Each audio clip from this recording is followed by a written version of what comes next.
Andisha va g'urur. Birinchi bob. Qo'lida puli bor, balog'atga yetgan har bir yigit o'ziga qalliq topishi kerakligi hammaga ma'lum.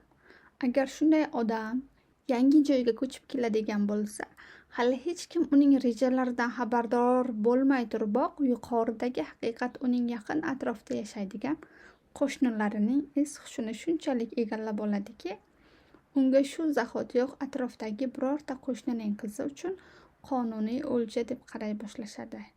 Azizim Mr. Bennet, dedi bir kuni Mrs. Bennet eriga. Nezerfield parki endi bo'sh turmasligini eshitdingizmi? Mr. Bennet hech narsadan xabari yo'qligini aytdi. Lekin shundaymish, davom etdi ayol. Bu yangilikni hozirgina Mrs. Long kirib aytdi. Mr. Bennet indamadi. Yangi qo'shnimiz kim ekanini bilishni xohlaysizmi? Sabrsizlik bilan so'radi xotini. Agar shuni menga aytgingiz kelayotgan bo'lsa, unda eshitishga tayyorman. Unda eshiting, azizim, davom etdi Mrs. Bennet. Mrs. Longning aytishicha, Nezerfieldni shimoliy angliyalik juda ham boy bir yigit ijaraga olganmish. Dushanba kuni u 4 ta otga qo'shilgan karetada kelib, Pomesteni ko'rib va u joy unga shunaqa yoqib ketibdiki, o'sha zahotiyoq Mr. Morris bilan ijara haqida kelishib olibdi. O'sha yigit Mixaylova kunigacha ko'chib kelmoqchi emish. Kelasi haftaning oxirida esa xizmatkorlardan kimdir kelarkan. O'sha yigitning ismi nima ekan? Mr. Bingley. Uylangan ekanmi yoki bo'ydoqmi? Bo'ydoq, azizim. Hamma gap shunda-da, bo'ydoq. Yiliga 4 yoki 5 ming daromad topadigan bo'ydoq. Bizning qizlarimiz uchun juda ham qulay imkoniyat. Qanaqasiga? Buning bizga nima aloqasi bor? Azizim Mr. Bennet, dedi Mrs. Bennet. Bugun sizni tushunib bo'lmayapti. Men u yigitning qizlarimizdan biriga uylanishi mumkinligini nazarda tutayotganimni albatta tushunayotganini bilsangiz kerak. Uning rejalari shunday ekanmi? Rejalari ba'zan juda gapirib qo'yasiz-da. Lekin axir u qizlarimizdan birini sevib qolishi mumkin-ku.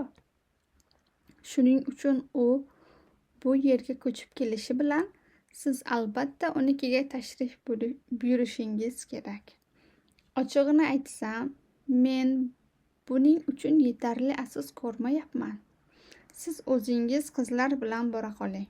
Yoki undan ham yaxshisi, ularning o'zini yubora qoling. Bo'lmasa, u yana sizning o'zingizni yoqtirib qolib o'tirmasin. Axir siz o'zingiz ham chiroyda qizlarimizdan qolishmaysiz-ku. Azizim, meni maqtab yubordingiz. Chindan ham qachonlardir men ham kelishgangina edim. Afsuski hozir o'zimni go'zallar qatoriga qo'sha olmayman.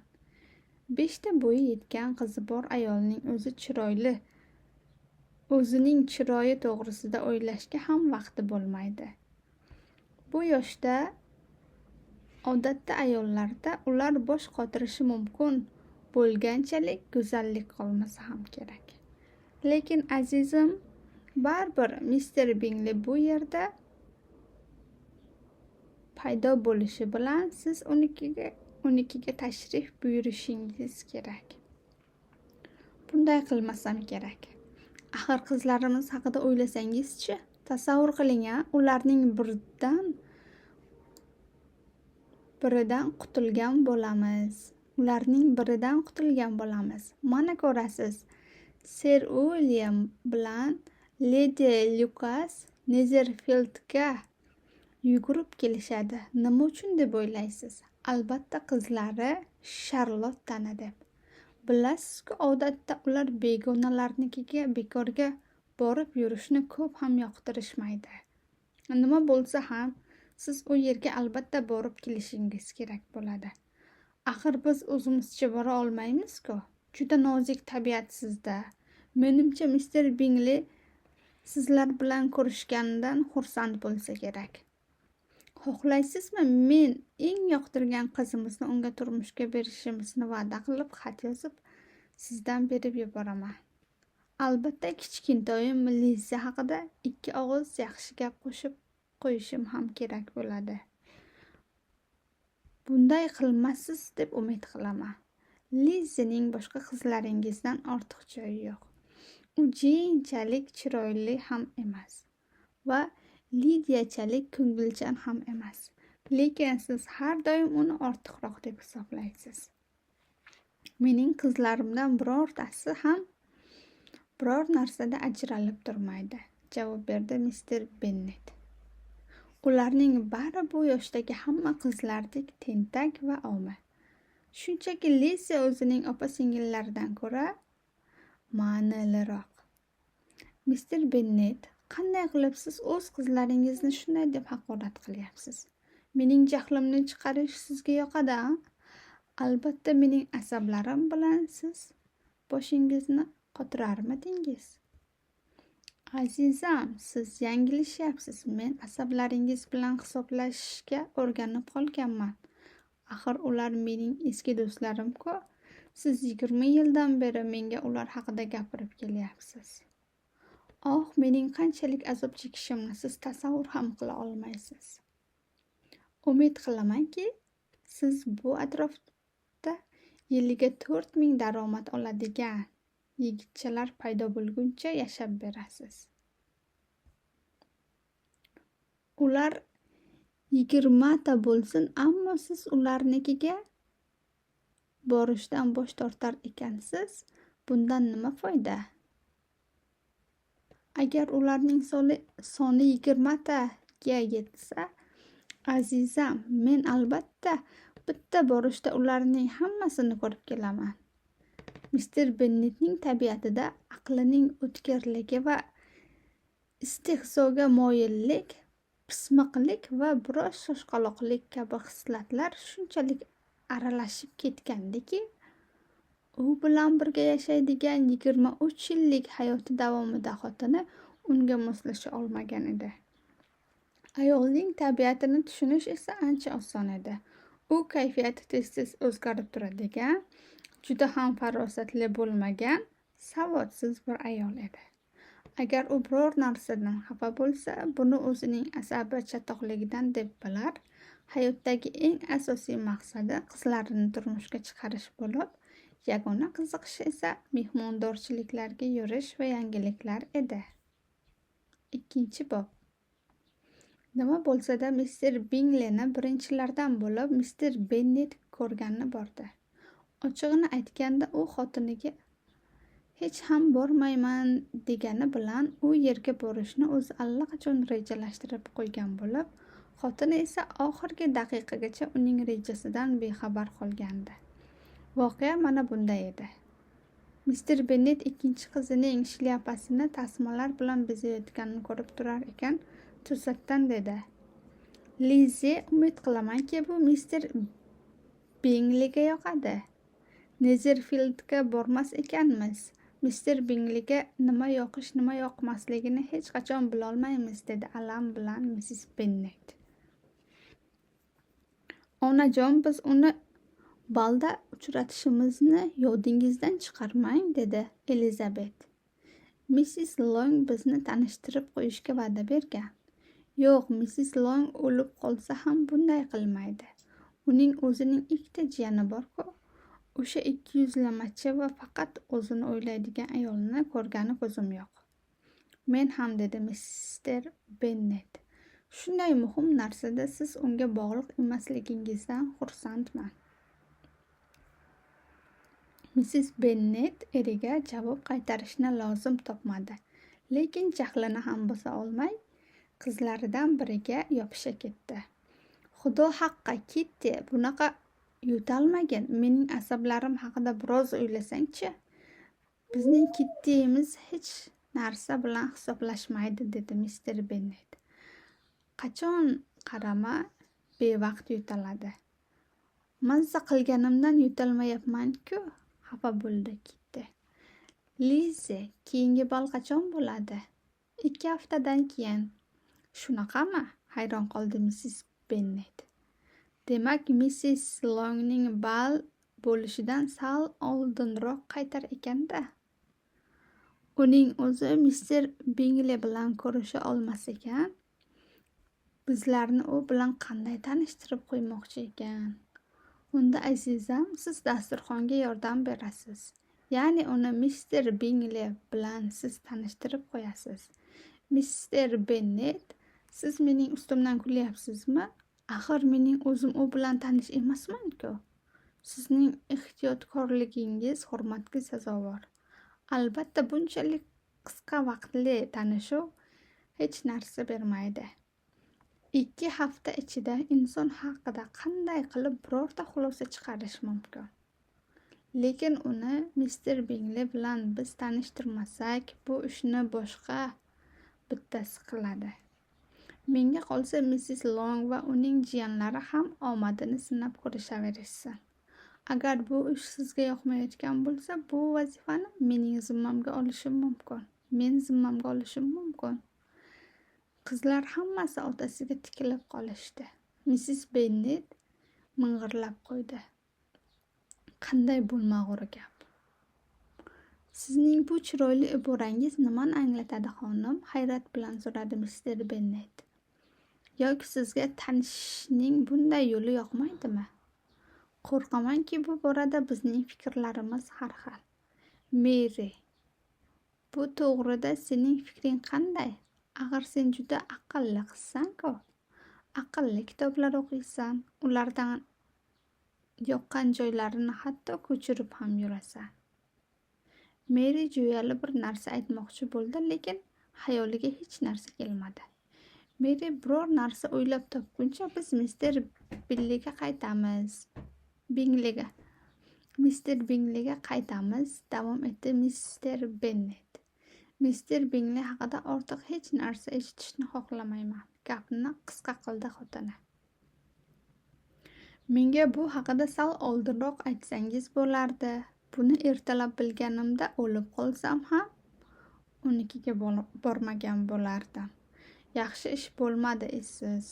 Unikiga borib bo'lganimdan keyin esa u bilan yaqindan tanishishdan qochib bo'lmaydi. Mister Bennet bu gaplari bilan mo'ljalga tekkan edi. Ayollar hayratda edilar. Ayniqsa Mrs. Bennet. Biroq hayrati biroz bosilgach, undan xuddi shu narsani kutganligini erini ishontira boshladi.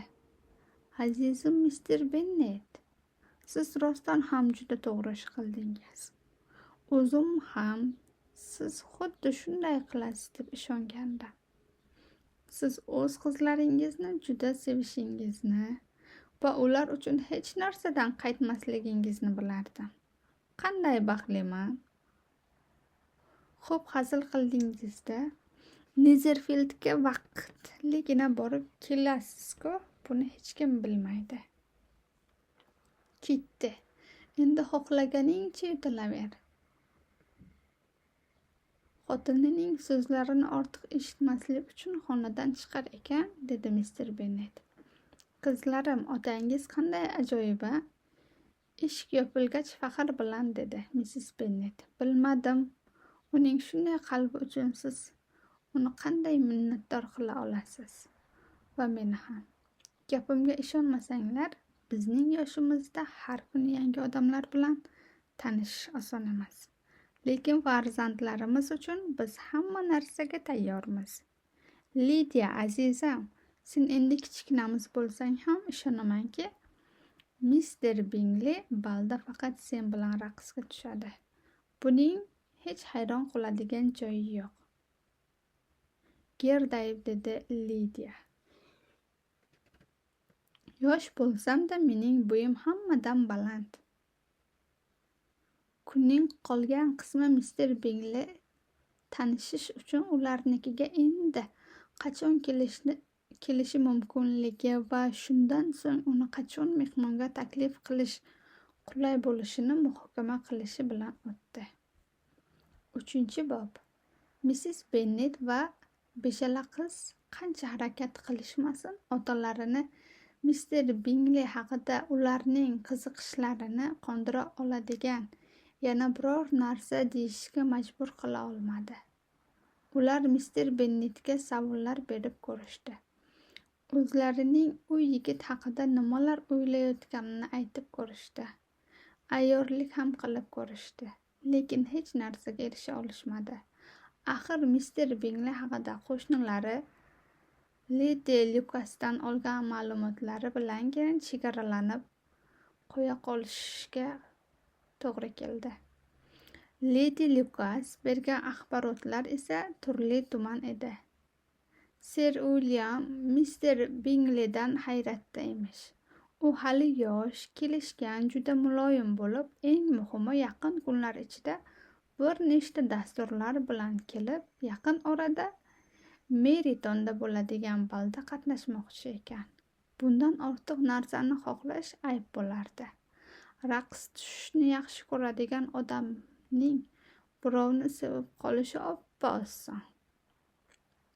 Hamma qizlar o'zlarining yaqin kunlarda mister Bingleyning yuragini zabt eta olishlariga umid qilishardi. Qizlarimizdan birortasining Netherfield bekasi bo'lganini ko'rish nasib qilsa edi, dedi Mrs. Bennet eriga. Va qolganlari ham yaxshi joylarga erga bersa, menga boshqa narsaning keragi yo'q edi. Bir necha kundan so'ng mister Bingley ularnikiga kelib, 10 daqiqacha mister Bennetning kutubxonasida o'tirdi. Uning bu yerga kelishidan maqsadi odamlardan eshitgani ushbu oilaning go'zal qizlarini ko'rishga umid qilgandi. Lekin unga faqat mister Bennetnigina ko'rish nasib qildi. Qizlar esa yigitdan omadliroq edilar. Ular yuqoridagi derazadan uning otda kelganini va egnida ko'k syurtuk kiyib olganini ko'rishdi. Bu voqeadan so'ng oradan biroz vaqt o'tgach, ular mister Bingleyni tushlikka taklif qilib, taklifnoma yuborishdi.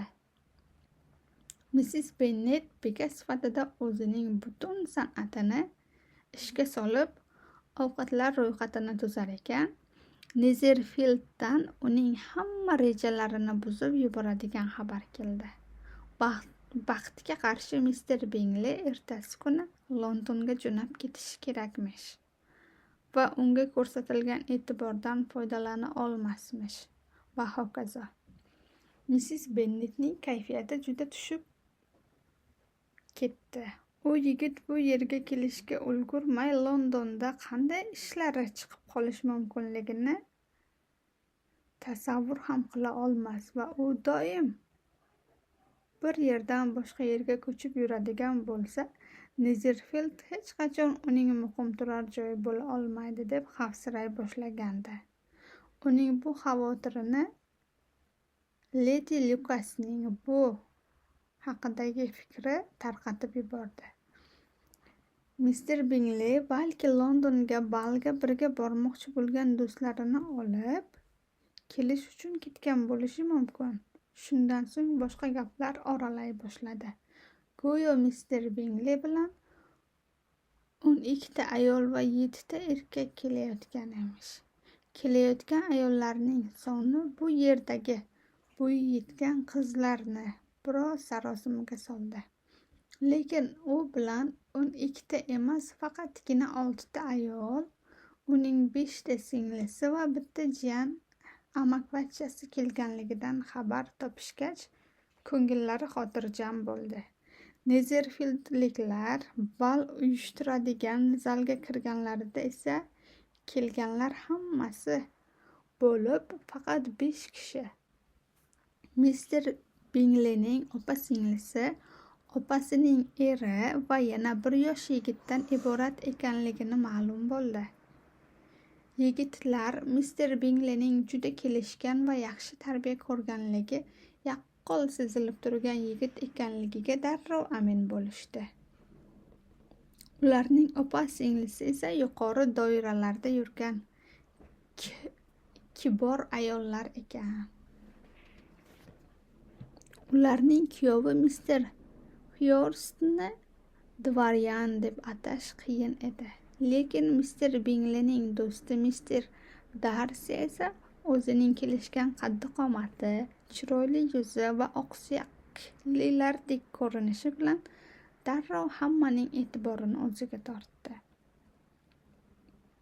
Ularning kelishiga 5 daqiqa bo'lmasdanoq hamma Mister Darsining yiliga 10,000 funt daromad keltiradigan yer mulki borligidan ham xabardor bo'ldi.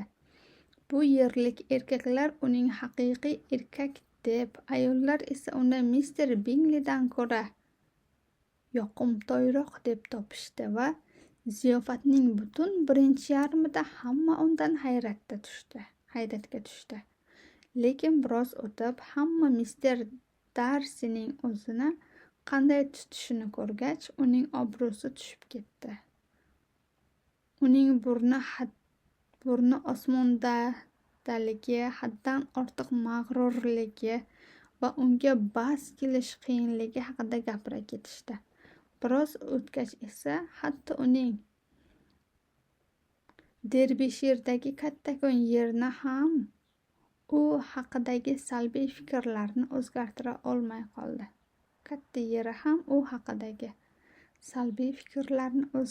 olmay qoldi. Oradan ko'p o'tmay Mister Bingli baldagi hamma mehmonlar bilan tanishib oldi. U juda ochiq ko'ngil, mehmonnavoz bo'lib, ziyofatning bunchalik tez tugab qolganidan afsusda ekanligini bildirib qo'ydi va hatto Nezerfildda ham bal o'tkazsa, ko'ngildagidek ish bo'lishini gap orasida qistirib ketdi. U bilan do'sti o'rtasida yer bilan osmonchalik farq bor edi. Mister Darsi butun kecha davomida faqat Missis Xyorst bilan bir marta va Missis Bingli bilan bir martagina raqsga tushdi. O'zini boshqa ayollar bilan tanishtirishlarini istamadi va kechaning qolgan qismini o'zi bilan birga kelganlari bilan gaplashib o'tirib o'tkazdi. Uning o'zini tutishini hamma gapirdi. Uni bir ovozdan dunyodagi eng gerdaygan va yoqimsiz erkak deb topishdi va bu yerda endi boshqa ko'rinmaydi deb umid qilishlarini bildirishdi. Yigitni yomonga chiqarganlardan biri Missis Bennet edi. Ayniqsa Mister Darsining uning qizlaridan biriga e'tiborsiz qaraganligi ayolga juda ham alam qilib ketgandi.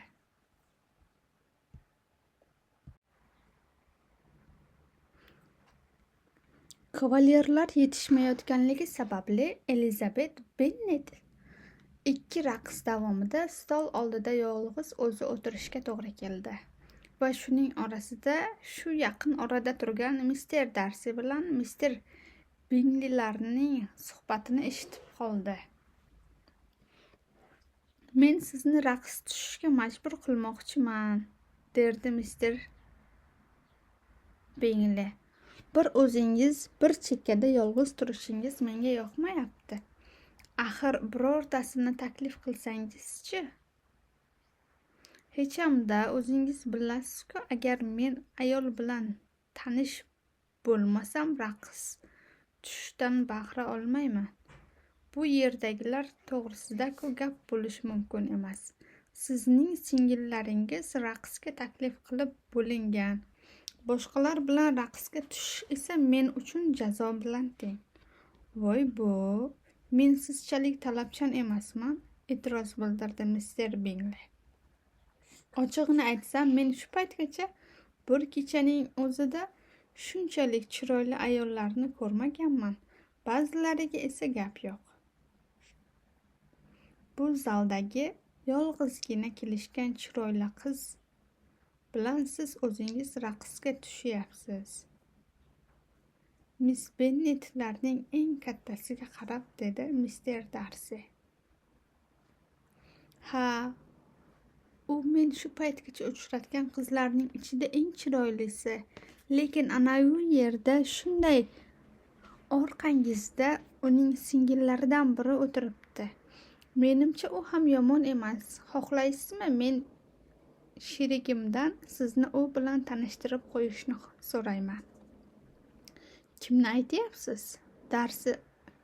Darsi o'girilib Elizabetga qaradi va uning o'ziga qarayotganini sezib, ko'zini oldi va sovuqqina qilib dedi: "Ha, yomon emas shekilli.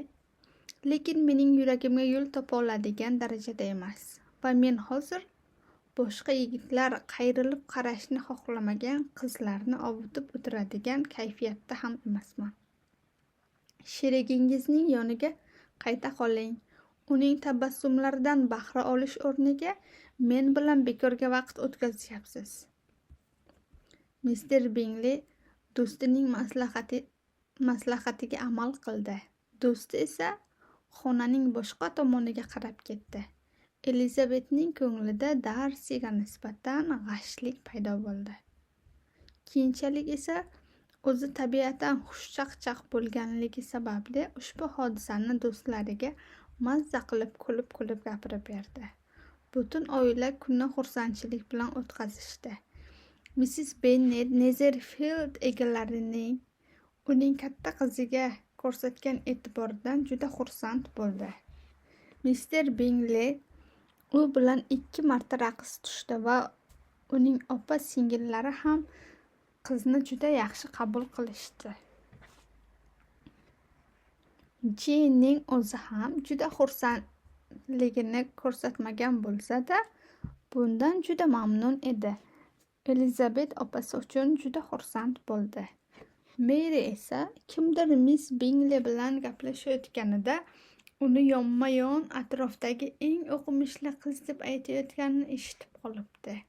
Ketrin va Lidiya ham raqs davomida sheriksiz qolishmabdi. Ularga boshqa narsa kerak ham emas edi. Shunday qilib ular Longbournga, o'z qishloqlariga kayfiyatlari ko'tarilgan holda qaytishdi. Ular qaytib kelishganda Mister Bennet hali uxlamayotgan edi. Kitob o'qib o'tirib, u vaqtning qanday o'tganini sezmay ham qoldi. U ham oila a'zolari ko'p narsa umid qilayotganlari ushbu kechaning qanday o'tganiga qiziqib ketayotgan edi. U xotinining yangi qo'shnilar borasida tuzayotgan rejalari amalga oshmasligiga ishonchi komil bo'lsa-da, lekin qizlarining hayajonlantirib turishlaridan hali yangi gaplar eshitishi mumkinligini tushundi. Azizim Mister Bennet xonaga kira solib, hayajon bilan gapira ketdi. Mrs. Bennet: "Biz mazza qildik. Ziyofat zo'r bo'ldi. Sizning bormaganingizga juda afsuslandim." Jane u yerda katta muvaffaqiyat qozondi. Hamma uning go'zalligini gapirdi. Mister Bingley esa uni maftunkor deb ham atadi va qizimiz bilan 2 marta raqsga tushdi. Azizim, eshitdingizmi? 2 marta-ya. U faqat qizimizgagina 2 marta taklif qildi. U avval Mrs. Lucas bilan raqs tushdi. Ikkalasi raqs tushayotganini ko'rganimda, to'g'risini aytsam, qo'rqib ketdim. Lekin Miss Lucas yigitga hech ham yoqmadi. O'zingiz bilasiz-ku, u kimga ham yoqardi? Jane bilan raqs tushayotganda esa ko'zlari yonib ketdi. Uning kimligi bilan qiziqdi. U bilan tanishtirishini so'radi va o'sha zahotiyoq ikkinchi raqsga taklif qildi.